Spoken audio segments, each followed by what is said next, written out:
So you probably remember me making a video a while back where I spoke about this girl that I had a crush on for around about a year.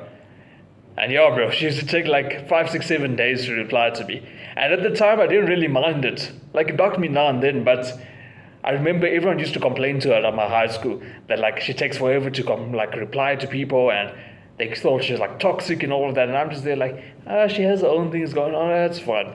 And she probably did.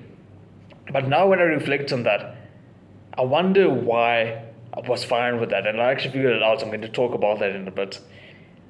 But starting point, you shouldn't be okay with that, in the sense that, fair enough, she might have her own things going on, but if this is the woman you want to have a relationship with, if this is the woman you want to bring up children with, all of that stuff, you can see right from the start, you're not going to be fine talking to her every 4 or 5 days. It's just a simple fact of the matter. And why I think I was attracted to this sort of like setup at the time was, I often speak about on my channel, I had and still have to a slight extent what is called an anxious attachment style. And I don't think you should identify with it, but rather find ways to get out of it. So if you're watching this sort of video, chances are you had a similar scenario where someone took ages to reply to you, and you probably stayed attracted to them. And if you did, you have an anxious attachment style. How you get out of it, I've made significant progress. What you have to do is basically reframe your mind. Read a book called Attached by Adam Levine. But if you don't want to read that, what you should do is every time you have like an anxious thought, like say you think someone's going to cheat on you, somebody doesn't like you, whatever the case is, tell your brain the complete opposite of that. It just reframes your mind and stops the anxious behavior from happening. Because if you actually sit down, take a piece of paper and jot down like what you think is the root cause of your anxious behavior. So for me, it might be something small, like I remember as a child, like in primary school, so ages 10 to like 12, I was rejected a lot by girls. And I think that was a big root of my anxious attachment style. But then when I write it down and analyze it, I realize I'm not the same person I was when I was 10, 12, far from it.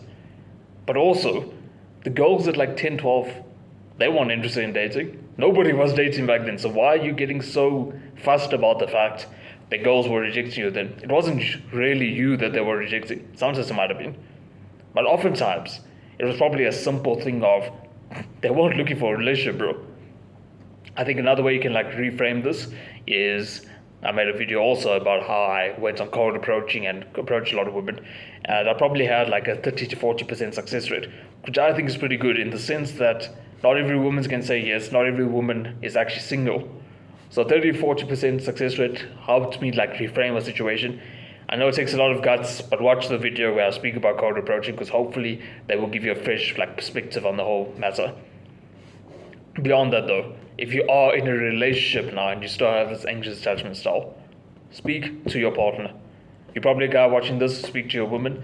I keep going back to this, I made a video on that as well, about my findings where I spoke to my woman about it.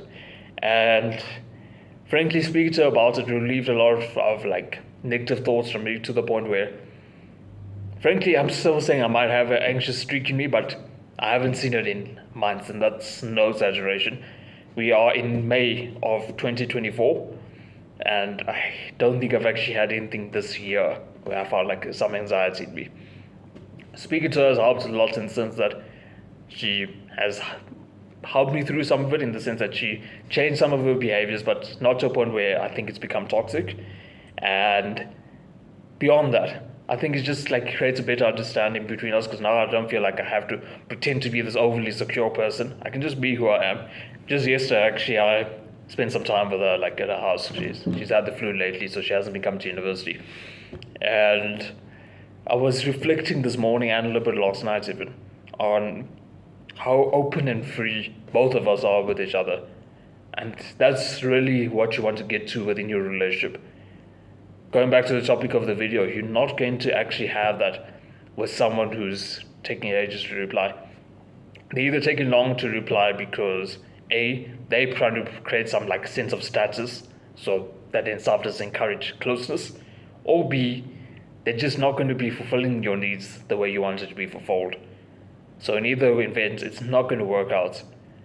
So I encourage you to look beyond this, work on yourself, and identify ways to get out of that anxious attachment style, but also get onto self-development. I have a whole channel run on that very concept. So check out my videos, check out other YouTubers. Hamza is a YouTuber that I think would help a lot of people. He has gone off the boil a bit in my opinion. But if you watch his older videos, obviously it makes me lose views, but if that helps you out more than my videos do, that's fine. I'm aiming to improve mine. So if that gives me an extra boost to improve mine, that's cool. But what to say, bro? I'll see you in the next one to become a better man.